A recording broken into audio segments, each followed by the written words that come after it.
Assalamualaikum warahmatullahi wabarakatuh. Alhamdulillah kita bertemu kembali di pembelajaran daring dalam jaringan. Saya Sudrajat Senda, guru mata pelajaran sejarah. Dalam kali ini adalah sejarah peminatan untuk kelas 10 IPS. Kita masuk dalam bab pertama, yaitu adalah pengertian sejarah. Oke, kita ikuti pembelajaran ini di slide-slide berikutnya. Saya berharap pembelajaran di tengah pandemi COVID-19 ini kita tetap dalam keadaan sehat, walafiat, semangat, apapun yang terjadi tetap dijaga kesehatan. Oke, baik. Dalam kesempatan ini pembelajaran daring materi pengertian sejarah, kita tentunya berpikir buat apa kita mempelajari pengertian sejarah dari zaman SD ya, SMP. Sejarah udah tahu ya, saya saja tahu, tapi alangkah baiknya kita secara keilmuan, secara edukasi ya, dapat memahami pengertian sejarah. Dalam hal ini kita mempelajari pengertian sejarah memiliki tujuan. Tujuan diantaranya adalah mendeskripsikan asal kata sejarah itu sendiri. Baik itu asal kata dari Inggris, Jerman, Belanda, Arab, Itali, Yunani, dan bila perlu kita akan bahas asal-usul kata sejarah berasal dari daerah di Indonesia. Oke, go. Oke, baik. Kita masuk ke dalam pengertian sejarah berasal dari asal-usul kata Arab. Sejarah dari asal-usul kata Arab adalah sajaratun, yang artinya adalah kehidupan. Bagi orang Arab, kehidupan itu disimbolkan identik dengan pohon, karena pohon adalah kehidupan. Bisa dilihat dari pohon, ada 3 dimensi dalam pohon sebagai sumber kehidupan. Ada dimensi masa lalu, masa kini, dan masa depan. Masa lalu di dalam pohon bisa digambarkan kehidupannya adalah dari akar. Bagaimana pohon bisa tumbuh jika tidak ada akar? Kalau bicara akar, bagaimana dia bisa menumbuhkan pohon? Ini sangat panjang kalau diceritakan. Karena kalau dicontohkan pohon mangga, seperti apa pohon mangga berakar, dia menopang batang, ranting, daun, dan buah. Dia menjadi besar, menjadi buahnya manis. Atau kita gambarkan bunga mawar. Bunga mawar hasilnya wangi, semerbak, disukai orang. Tapi tahukah Anda, akar mawar ternyata hidup dalam kegelapan yang bisa menghasilkan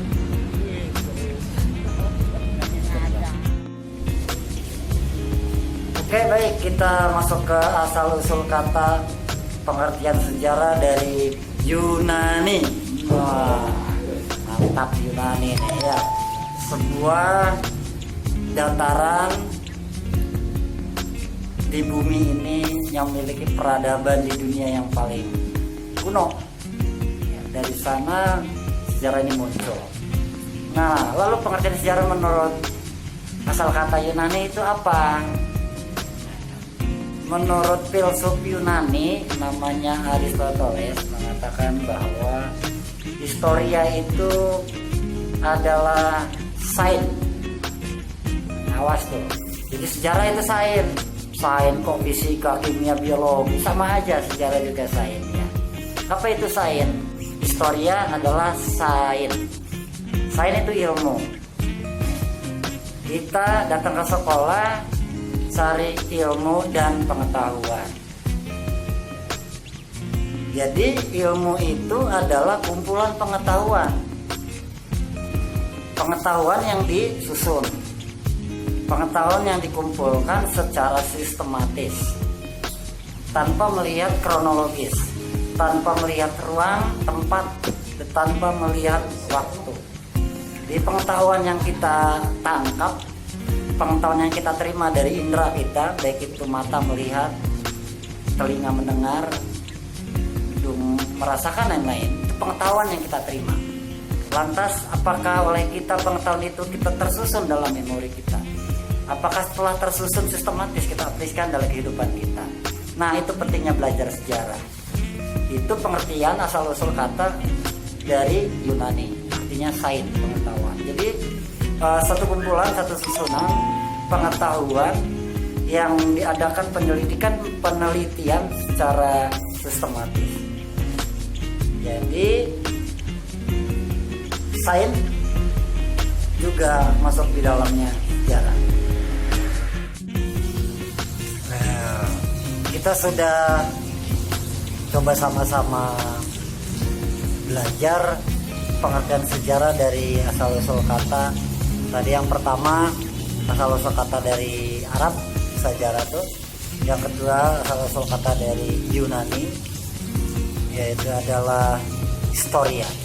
Dari dua asal kata sejarah ini kita bisa menyimpulkan bahwa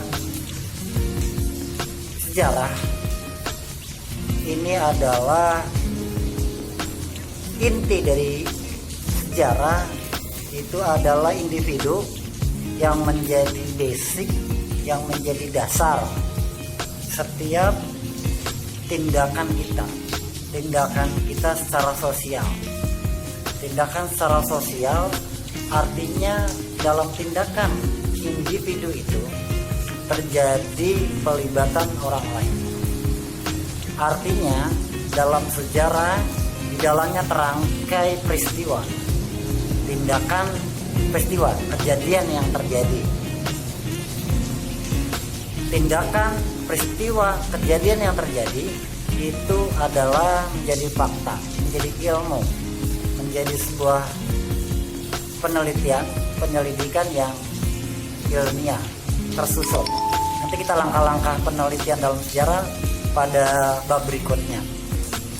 Pelibatan orang lain ini kemudian menjadi sebuah kesadaran perubahan agar memahami sejarah. Dari dua kata negara ini pada intinya adalah sama. Sejarah itu adalah peristiwa yang terjadi ataupun tidak terjadi. Nah, kalau yang tadi yang tidak terjadi, yang terjadi itu adalah sains. Yang tidak terjadi itu disebut dengan mitos, ilusi, fantasi, ya mitologi tadi ya, yang di masyarakat kita gandrung sekali tentang mitologi. Karena itu adalah sejarah, karena kejadian yang tidak terjadi itu salah satu bentuk tindakan sosial. Maka ada sejarah sebagai peristiwa. Peristiwa ini kejadian yang terjadi dan tidak terjadi. Nah, kalau yang terjadi itu sejarah sebagai ilmu, yang tidak terjadi itu sejarah sebagai seni. Seni di sini karena ada percampuran fantasi, imajinasi seseorang. Maka sudut pandangnya adalah seni. Maka perubahan-perubahan itu pasti akan terjadi. Dalam hal ini kita dapat mendeskripsikan bahwa sejarah adalah peristiwa yang terjadi dan tidak terjadi. Peristiwa ini tentunya ada manusia, ada orang, baik secara individu ataupun di luar individu orang lain, masyarakat, sekolah, lembaga pemerintah. Nah, ada dua poin tadi basic intinya. Ada peristiwa yang terjadi dan terjadi, ada individu, ada manusia di dalamnya, dan yang ketiga kesimpulan dari pengertian sejarah itu adalah ada masa lalu. Jadi Jadi ada peristiwa, ada manusia sebagai objek ya, secara natural ataupun secara kultural. Kalau secara natural, manusianya secara fisikal yang ada di kita. Kalau secara natural itu kita berinteraksi, melakukan tindakan terhadap orang lain atau disebut dengan tindakan sosial. Nah, yang ketiga tadi ya tidak lengkap kalau ada peristiwa terjadi tidak terjadi, ada unsur manusianya, tapi kalau yang ketiga ini tidak ada, tidak disebut sejarah. Yaitu yang ketiga adalah masa lalu. Kapan masa lalu? Ya bisa kan? Tadi pagi, tadi siang, kemarin, 2 tahun yang lalu, 2 abad yang lalu, 200 tahun yang lalu. Ya. Masa lalu ini kaitannya dengan ruang dan waktu. Karena kalau peristiwa tidak ada ruang, tidak ada tempat, itu bohong. Peristiwa tanpa ada manusia juga bohong. Ya, dan ada waktu. Nah, waktu ini penting karena ruang tertentu memiliki waktu tertentu. Ini yang disebut sejarah tidak bisa diulang, hanya bisa direkonstruksi. Karena tempat dan ruang penting akan sama. Bisa saja misalkan contoh pertandingan sepak bola, Ronaldo mencetak gol 2 kali, 5 kali, 10 kali dalam ajang Piala Dunia. Namun dalam ruang dan tempat yang berbeda, belum tentu peristiwanya sama. Nah, ini yang penting ya. Jadi sejarah adalah peristiwa yang terjadi, di dalamnya ada tindakan sosial, tidak lepas dari ruang dan waktu. Oke, tetap jaga kesehatan.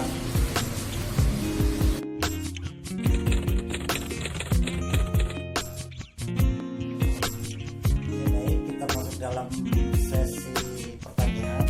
Kita membuat pertanyaan nelayan atau desain.